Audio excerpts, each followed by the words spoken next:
everyone, welcome back to my channel, Life as a Law Student. For those of you who are new, my name is Nicole and I'm headed to law school next year.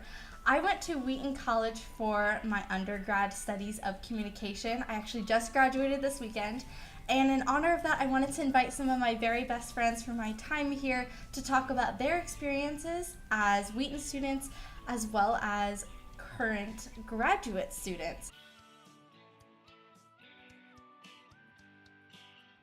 So I'll let them introduce themselves. They're all great people. You're going to love them. I'm Sean Luke. I graduated in 2018 at Wheaton College. I did my undergrad in Biblical and Theological Studies, and right now I'm at Trinity Evangelical Divinity School. I'm getting my MDiv. I'm Kari Miller. I did my undergrad here in Liberal Arts Engineering at Wheaton College and just graduated with Nicole. And I am at Illinois Institute of Technology getting my other bachelor's in architectural engineering and my master's of engineering in construction engineering management. And my name is Elaina Finley. I graduated in December of 2018 from Wheaton with an English degree, and now I'm doing library grad school in Emporia, Kansas. I wanted to ask you guys, as people who are all currently in grad school, how you felt that your major specifically that you chose for undergrad has prepared you for your current education. Yeah, so I did, of course, Biblical and Theological Studies, and that directly shapes education in seminary. I think what's really, one of the ways it prepared me is it prepared me to study a lot of theology and to write a lot. For my degree, it's pretty applicable as far as engineering is concerned.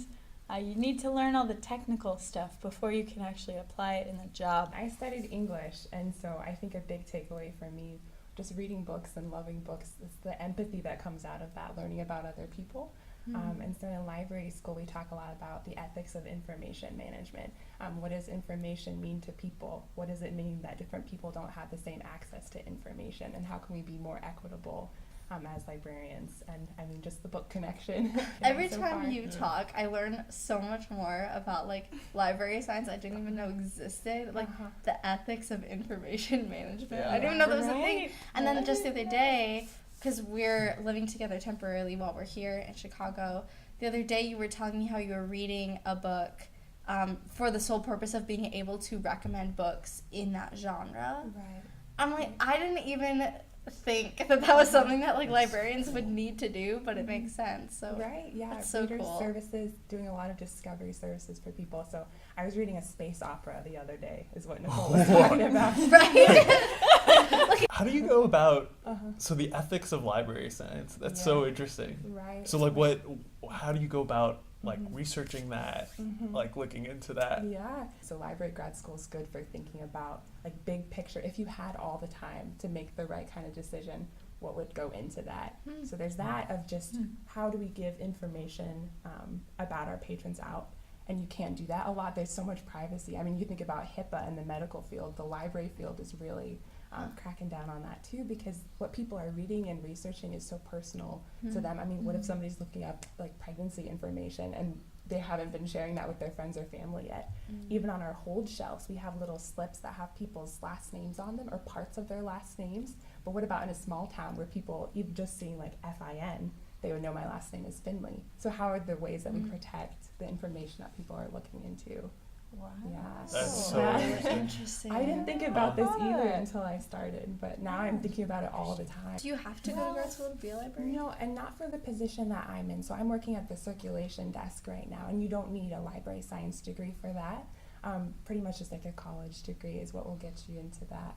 But I want to do more kind of programming, readers services, selecting the books themselves, and that requires the more advanced degree. That's Cool though that you still get to, even while you're in grad school, still get a semblance of what you want to do. Like you can still work in a library and work with those people. Right. Like for me, it's so frustrating, like wanting to be a lawyer and growing up wanting to be a lawyer and like feeling like there was nothing I could ever do to like get to that point before I was in law school. It's a tough thing to get into and to understand that you really want to do without being able to spend time in the courtroom, in the office, talking with attorneys. But I can only imagine, like, if it's been this difficult for me and, like, such a big deal for me to finally get into law school after all this, like, I can imagine people who haven't had the experience of being at an amazing college like Wheaton, or coming from a family who's able to financially support me for the most part in that journey.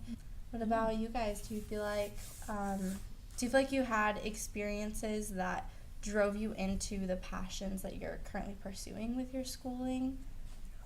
Yeah, definitely. For me, it was becoming a Christian.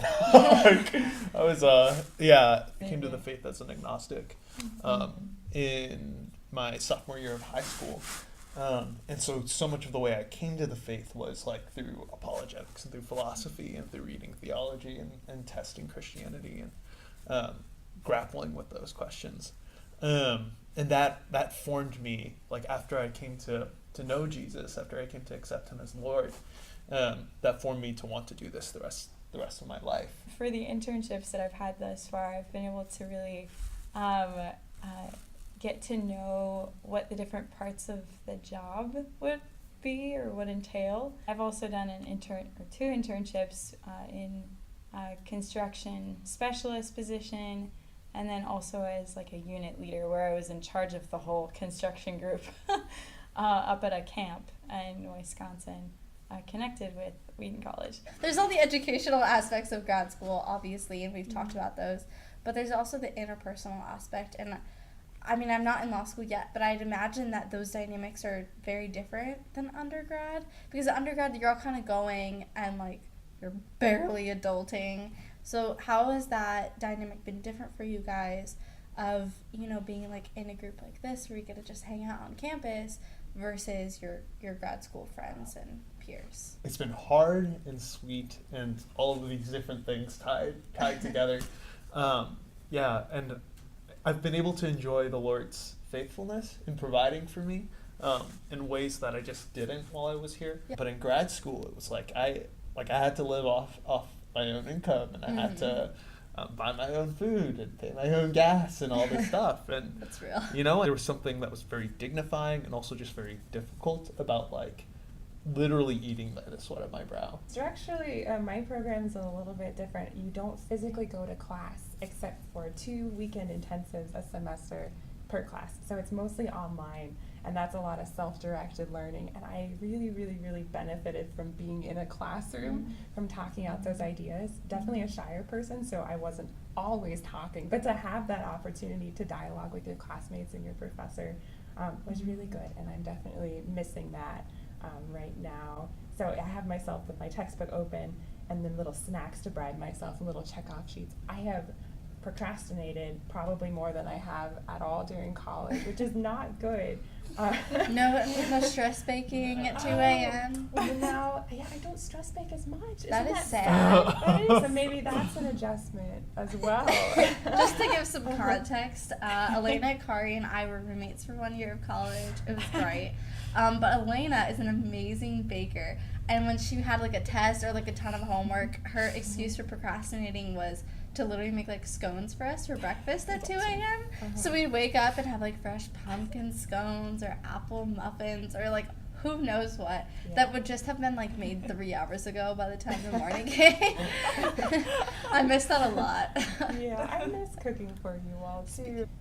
So it's a switch. I'm learning more for learning's sake. I don't know. There's none of those like living with your friend experiences of college for me right now. So that it's hard, but it's a stretching thing, and it makes me really consider like, why am I doing this when it's just me and my work and a laptop without that kind of encouragement of living with the people you're studying with. I've been doing a lot more technical based classes, which are super applicable to what I'm doing, which is great. But it means like, oh, my friends aren't necessarily all taking concrete courses with me or taking steel beam courses with me, The fact that that's a class just It is. They are. The difference, though, is that you're really going for your profession. It's really geared towards your specific career. And I imagine that's a interesting dichotomy for this last year that we just finished up, where you were living on Wheaton's campus with Wheaton Yeah. friends, but going to a different school for all of your classes where you didn't have like those same friends, and also with Wheaton being a Christian school and then going to very much not a Christian like school for graduates. It's like an interesting thing that I'm gonna start dealing with this fall, of being in a very different environment, just worldview wise. So I don't know, do you have any like advice for me? I guess a few things that are really key for me are really taking into account that there are a lot of people who have not heard about Jesus, or have not heard about who really truly is God. So that's one thing, is just being open to conversation and being okay with having differing opinions with someone. What are your thoughts? Any pieces of advice for Nicole? Oh, man. Yeah, help me. I think you're gonna do great. I Thanks, think you know what you believe, and you're going to be kind in all of your interactions with people, and I think that's the most important thing. And like Kari said, like, you're going to have so many conversations, and they're not all going to be about faith, but having conversations about anything and everything is what is going to eventually, somehow, probably without you orchestrating it, lead to those conversations about faith. Yeah. Do you guys have any like interesting or maybe like horror stories from grad school or anything like that? I kind of have a To be little hydrated. bit of a horror story. Yes. It's not that dramatic. It just relates to tuition and trying to get that straightened out. Oh, When that's already a horse without even talking. And when I applied, I wasn't realizing that when they asked where I was a resident of, they didn't mean where I was a current resident. I was currently in Illinois, so that's what I marked, but I should have put Kansas because that's where my permanent address is, and that's where I'm legally residing full time. And so when I accepted and I was going to go to Emporia, I got back my bill and I saw that it was not the in-state tuition, and it turns out on the blank where they asked me where I was a resident, I put I was in Illinois instead of Kansas. And then this launched, like, it took, I kid you not, a month to get this resolved. I made probably a dozen phone calls to different offices. The person I needed to talk to wasn't there. I think it was something like 5 days before tuition was due. Oh. We had to get it out of the 529, but we didn't know the amount. We were going through all these different offices, and it was a whole time. And it's all because when I was filling out things and trying to take finals, I just marked one thing wrong, and this sent me down this long, sad path of trying to prove that I was from Kansas, which I am. I guess, I don't know, not so much like a horror story, just a really unfortunate, I don't know. It's Something. something. It sounds like a horror story. Yeah. Well, my horror story is probably the fact that I got a concussion this past semester. I think you need to share how Oh, man. you got a concussion. All right. Because this is the most Kari Miller story I've ever This heard. is the Hey, guys. funniest thing. I said, oh, maybe we shouldn't cross the street because the light just turned red, and the cars were about to go in front of us. And so my friend stopped abruptly in front of me, and my nose went into the back of her head, and my nose broke here. And I got a concussion. And I went to the on-campus, nurse at IIT's campus. And nothing against them, but they did not believe me that I broke my nose. So, Well, it's a little bit hard sort of believe. Literally, you ran into somebody. yep, I ran into someone, there was a loud crunch, and my nose Oh, broke. Lord. So, Oh. But the concussion, yeah, but the you should concussion. have been able to pick up on that because you said you were trying to read the I was patient intake trying form. to read Couldn't intake read it. stuff and, fill stuff out for them to look at me, and I could not read for an hour. So, that should have been the first sign. Okay, well, thanks. Yeah, thank I'm you. so glad that all of you were willing to talk with me and tell the world your wonderful advice and life experience. Yeah. But you're all wonderful people, and I'm so blessed to know you and have been able to do life with you the last couple of years and to continue doing so and see all the amazing things that you're going to do. Likewise. Sweet. All right. I'm going to say goodbye. Goodbye. Goodbye. And God bless, guys. Have a good week. I'll see you next Monday. And I learned how to broil chicken. That's the random thing, yeah. So which is Good great. job. Yeah. I'm Put really it in proud a of you. broiler. Woo!